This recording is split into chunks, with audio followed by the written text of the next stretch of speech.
أعوذ بالله من الشيطان الرجيم. بسم الله الرحمن الرحيم. قال إنما أوتيته على علم عندي أولم يعلم أن الله قد أهلك من قبله من القرون من هو أشد منه قوة وأكثر جمعا ولا يسأل عن ذنوبه المجرمون. فخرج على قومه في زينته قال الذين يريدون الحياة الدنيا یا لیت لنا مثل ما اوتی قارون انه لذو حظ عظیم. وقال الذين اوتوا العلم ويلكم ثواب الله خير لمن آمن وعمل صالحا ولا يلقاها الا الصابرون. فخسفنا به وبداره الارض فما كان له من فئة ينصرونه من دون الله وما كان من المنتصرين. وأصبح الذين تمنوا مكانه بالأمس يقولون ويك أن الله يبسط الرزق لمن يشاء من عباده ويقدر لولا أمن الله علينا لخسف بنا ويك أنه لا يفلح الكافرون. کہنے لگا یہ سب کچھ تو مجھے خود اپنے علم کی وجہ سے ملا ہے، بھلا کیا اسے اتنا بھی علم نہیں تھا کہ اللہ تعالیٰ نے اس سے پہلی نسلوں کے ایسے لوگوں کو ہلاک کر ڈالا تھا جو طاقت میں بھی اس سے زیادہ مضبوط تھے اور جن کی جمعیت بھی زیادہ تھی، اور مجرموں سے ان کے گناہوں کے بارے میں پوچھا بھی نہیں جاتا. پھر ایک دن وہ اپنی قوم کے سامنے اپنی آن بان کے ساتھ نکلا. جو لوگ دنیوی زندگی کے طلبگار تھے وہ کہنے لگے اے کاش ہمارے پاس بھی وہ چیزیں ہوتی جو قارون کو عطا کی گئی ہیں، یقیناً وہ بڑے نصیبوں والا ہے. اور جن لوگوں کو اللہ تعالیٰ کی طرف سے علم عطا ہوا تھا انہوں نے کہا تم پر افسوس ہے کہ تم ایسا کہہ رہے ہو، اللہ کا دیا ہوا ثواب اس شخص کے لیے کہیں زیادہ بہتر ہے جو ایمان لائے اور نیک عمل کرے، اور وہ انہی کو ملتا ہے جو صبر سے کام لیتے ہیں. پھر ہوا یہ کہ ہم نے اسے اور اس کے گھر کو زمین میں دھسا دیا، پھر اسے کوئی ایسا گروہ میسر نہ آیا جو اللہ کے مقابلے میں اس کی مدد کرتا، اور نہ وہ خود اپنا بچاؤ کر سکا. اور کل جو لوگ اس جیسا ہونے کی تمنا کر رہے تھے کہنے لگے اوہو پتہ چل گیا کہ اللہ اپنے بندوں میں سے جس کے لیے چاہتا ہے رزق میں وسعت کر دیتا ہے اور جس کے لیے چاہتا ہے تنگی کر دیتا ہے. اگر اللہ تعالیٰ نے ہم پر احسان نہ کیا ہوتا تو وہ ہمیں بھی زمین میں دھسا دیتا. اوہو پتہ چل گیا کہ کافر لوگ فلاح نہیں پاتے. سورہ قصص کی آیت نمبر 88 سے لے کر 82 نمبر تک کی آیات آپ کے سامنے تلاوت کی گئی ہے. کل آپ کے سامنے قارون کے تعلق سے کچھ ابتدائی باتیں بتائی گئی تھی، آج اس کا انجام ذکر کیا جائے گا. اور کل آپ کے سامنے یہ ذکر کیا گیا تھا کہ قارون بنی اسرائیل کا ہی آدمی تھا، لیکن ایمان فروش، زمین فروش، ملت فروش ایسا تھا کہ فرعون کی اس نے نوکری اور چاکری کر لی، اور فرعون کی چاپلوسی اور تملق اور مداحنت سے کام لینے لگا، جس کی بنیاد پر فرعون نے اس کو مالوں سے مالا مال کر دیا، اور اس مال کی بنیاد پر اس کے اندر تکبر اور گھمنڈ پیدا ہو گیا. آدمی کے پاس جب مال اور دولت آ جاتی ہے تو مال اور دولت کی وجہ سے آدمی کے اندر ایک قسم کا غرور اور فخر پیدا ہو جاتا ہے. تو جب یہ مالوں کو اپنی کوشش اور اپنی محنت کا نتیجہ قرار دینے لگا تو جو قوم کے سمجھدار قسم کے لوگ تھے اس نے ان کو سمجھانے کی کوشش کی کہ دیکھو جو تمہارے پاس دولت اور مال ہے وہ دولت اور مال اللہ کی عطا ہے، اللہ کی عطا اور اللہ کا احسان سمجھو، اور اس مال کو آخرت کے بنانے کے لیے محنت اور کوشش کرو اور آخرت کے بنانے کے لیے خرچ کرو. عزیزوں اور قرابت داروں اور خاندانوں کے اوپر خرچ کرو، یتیموں اور مساکین کے اوپر خرچ کرو. تو یہ کہنے لگا جو اس وقت آیت پڑھی گئی پہلی آیت 78 نمبر کی، اس میں اس کا قول ذکر کیا گیا کہ وہ کہنے لگا جب لوگوں نے اس کو سمجھانے کی کوشش کی جو تمہارے پاس مال آیا ہے وہ اللہ کی عطا کردہ مال ہے، اس پر احسان کرو، سمجھنے لگا ارے یہ مال تو میری کوشش کا نتیجہ ہے اور میں نے اپنی محنت سے یہ مال کمایا ہے. تو غور کرنے کی چیز یہ ہے کہ محنت اور کوشش بھی اللہ کی ہی عطا کردہ ہے. عقل، دماغ اور یہ جو کاروبار کے جو اصول اور ضابطے ہیں اور کاروبار کرنے کا جو طریقہ ہے اور مال کمانے کا جو طریقہ ہے، یہ ساری چیزیں اللہ نے بتائیں، ساری تدابیر جو ہے اللہ نے اس کے دماغ میں ڈالی. تو اس کی بنیاد پر جب یہ پیسہ آیا تو اس مال کو یہ اپنی عطا اور اپنی کوشش کا نتیجہ قرار دینے لگا. جو سمجھدار قسم کے لوگ تھے اس نے ان کو سمجھانے کی کوشش کی، لیکن یہ سمجھنے کے لیے تیار نہیں ہوا. جب آدمی کی ہلاکت اور تباہی کا وقت آتا ہے تو کوئی نصیحت اس کے اوپر کارگر نہیں ہوتی ہے. جب آدمی کا برا وقت آتا ہے تو آپ اس کو کتنا بھی سمجھائیے، کتنی بھی نصیحتیں کیجیے، وہ سمجھنے کے لیے تیار نہیں ہوتا. تو اسی قسم کا آدمی، ضدی قسم کا آدمی، چونکہ یہ قارون تھا، دولت کا نشہ اس کے اوپر طاری تھا، تو یہ کہنے لگا یہ سب میری محنت کا نتیجہ ہے. ایک مرتبہ اس کے بارے میں قرآن نے ذکر کیا کہ ایک مرتبہ یہ نہایت ہی ٹھاٹھ بات کے ساتھ، پوشاک اور نوکروں کے ساتھ، غلاموں کے ساتھ بہترین قسم کی پوشاک پہن کر کے یہ جلوس کی شکل میں نکلا. جب یہ بہترین قسم کی سواری، بہترین قسم کی پوشاک اور جب یہ جلوس کے ساتھ نکلا تو جو کم ظرف لوگ تھے، دنیا دار لوگ تھے، ان لوگوں کے منہ میں پانی آیا، رال ٹپکنے لگی اور وہ لوگ کہنے لگے ہائے کاش یہی اگر ہمارے پاس بھی مال ہوتا، یہی شان ہوتی، یہی ٹھاٹ باٹ ہوتا تو ہم بھی اسی قسم کا عیش کرتے.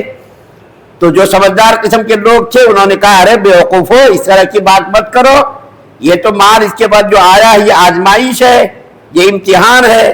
تم اس کے پیسوں کو دیکھ کر کے تمہاری جو رال ٹپک رہی ہے یہ اچھی بات نہیں ہے، تم کو ہوش کے ناخن لینا چاہیے. لوگوں نے سمجھانے کی کوشش کی. جب یہ قارون اپنی گمراہی کے بالکل آخری درجے پر پہنچ گیا اور موسیٰ علیہ السلام نے جب ان کو نصیحتیں کی کہ جو مال تمہارے پاس آیا ہے اس مال پر تم زکوٰۃ ادا کرو، اس مال کے حقوق ہے، زکوٰۃ ادا کرو. تو ایک بات یاد رکھیں، جس کے پاس جتنا مال آتا ہے اس کے اندر بخل بھی اتنا ہی پیدا ہوتا ہے. جب مال آتا ہے سخاوت اور جود و سخاوت کا مادہ کم ہو جاتا ہے اور یہ کوشش کرتا ہے کہ کچھ پیسے اور بچ جائیں، کچھ پیسے اور بچ جائیں. اس طریقے سے ایک گاڑی ہے تو 2 گاڑی ہو جائے، ایک کاروبار ہے 2 کاروبار ہو جائے، 1 لاکھ ہے تو 2 لاکھ ہو جائے. اسی کوشش میں رات دن وہ لگا رہتا ہے اور وہ یہ محنت کرتا ہے، کوشش کرتا ہے کہ مال اور بڑھے اور بڑھے اور بڑھے. یہ قارون بھی یہی کوشش کرنے لگا، بخل اور کنجوسی اس کے اندر بہت زیادہ پیدا ہو گئی. تو موسیٰ علیہ السلام نے ان سے فرمایا کہ دیکھو بھائی تمہارے مال کے اوپر زکوٰۃ ہے، تم زکوٰۃ ادا کرو. تو وہ کہنے لگا زکوٰۃ کیا ہوتی ہے یہ ہمیں معلوم نہیں ہے.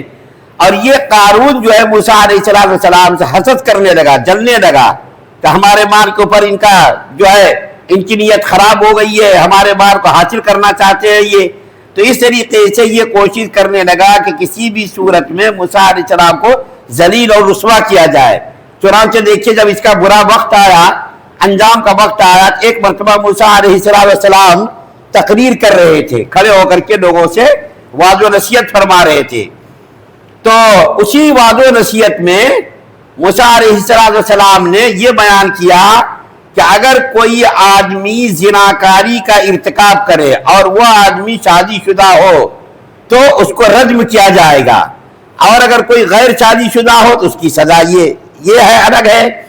تو یہ قارون جو تھا اس نے ایک عورت کو تیار کر رکھا تھا اور اس عورت کو بڑی رشوت اور پیسہ دے کر کے تیار کیا تھا کہ مجمع عام میں موسیٰ علیہ السلام کو تم ذلیل کرنا اور یہ الزام لگانا کہ موسیٰ علیہ السلام نے ہمارے ساتھ نعوذ باللہ بدکاری کی ہے، بدکاری کا تم الزام لگا دینا مجمع عام میں.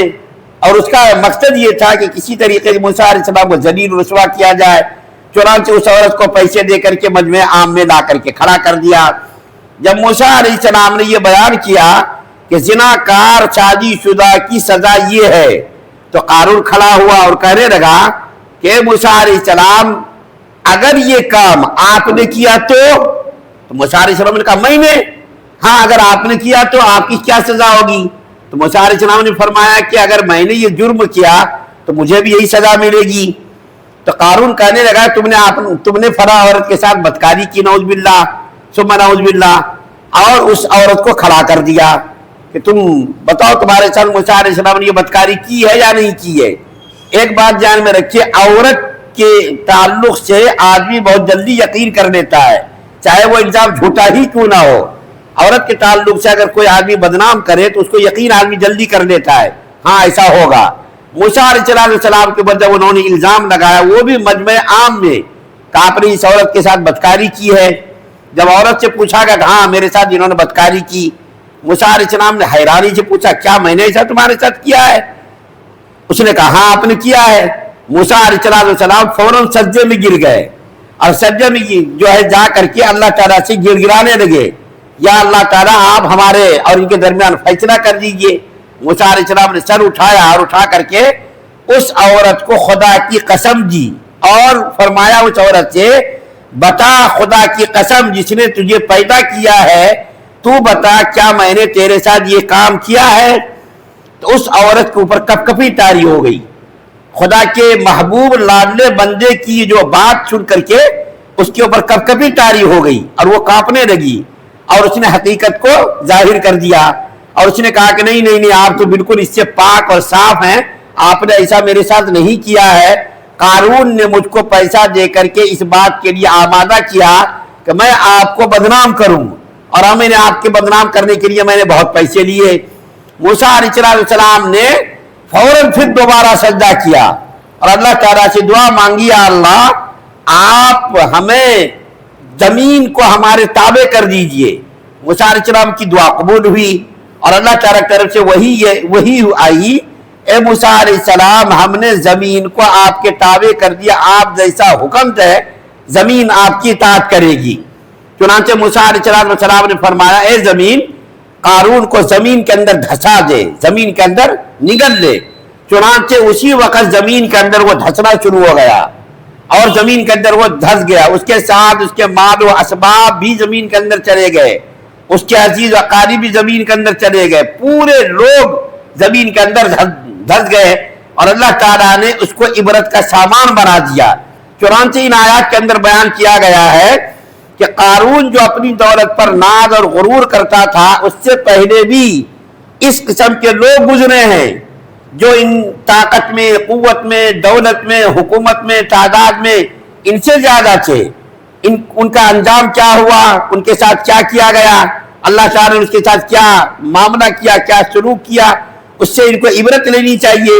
لیکن بجائے عبرت کے یہ اکڑنے لگا جس کی بنیاد پر اللہ تعالیٰ نے اس کو زمین کے اندر دھسا دیا، ان کے مال و اسباب کو زمین کے اندر دھسا دیا. ایک اور جو کمزور روایت ہے بیان کیا گیا ہے کہ قارون جب زمین کے اندر دھسنے لگا تو اس وقت اس نے موسیٰ علیہ السلام کو پکارا کہ اے موسیٰ علیہ السلام مجھ کو بچا دو، مجھ کو بچا دو، مجھ کو بچا دو. اسی وقت آواز آئی کہ اگر قارون نے خدا کو پکارا ہوتا تو اللہ تعالیٰ نے اس کو بچا لیا ہوتا. خدا کی رحمت دیکھیے کہ خدا تعالیٰ کو اگر اس نے پکارا ہوتا بجائے موسیٰ علیہ السلام کے تو خدا تعالیٰ نے اس کو بچا لیا ہوتا. لیکن موسیٰ علیہ السلام جلالی نبی تھے، جلال اور کمال کے اندر تھے، وہ ان کے اوپر اتنی بڑی جو ہے جھوٹی تہمت لگائی گئی، جھوٹا الزام لگایا گیا. ایک عام آدمی کے اوپر بھی اگر اس قسم کا الزام اور تہمت لگائی جائے تو اس کی عزت کا مسئلہ رہتا. چہ جائے کہ ایک نبی ہیں، نبی تو ہر قسم کی خطاؤں سے، صغیرہ کبیرہ گناہوں سے اللہ تعالیٰ نے اس کو محفوظ رکھا ہے، اس کے اوپر الزام لگا دیا زناکاری کا. تو موسیٰ علیہ السلام نے زمین کو حکم دیا اور زمین نے قارون کو نکل لیا. قارون کا اور اس کے انجام کا آپ کے سامنے مختصر طور پر بیان کیا گیا ہے. اللہ تعالیٰ سے دعا ہے کہ اللہ تعالیٰ سب کو سننے زیادہ عمل کرنے کی توفیق عطا فرمائے. سبحان اللہ بحمدہ، سبحانک اللہم بحمدک و نشہد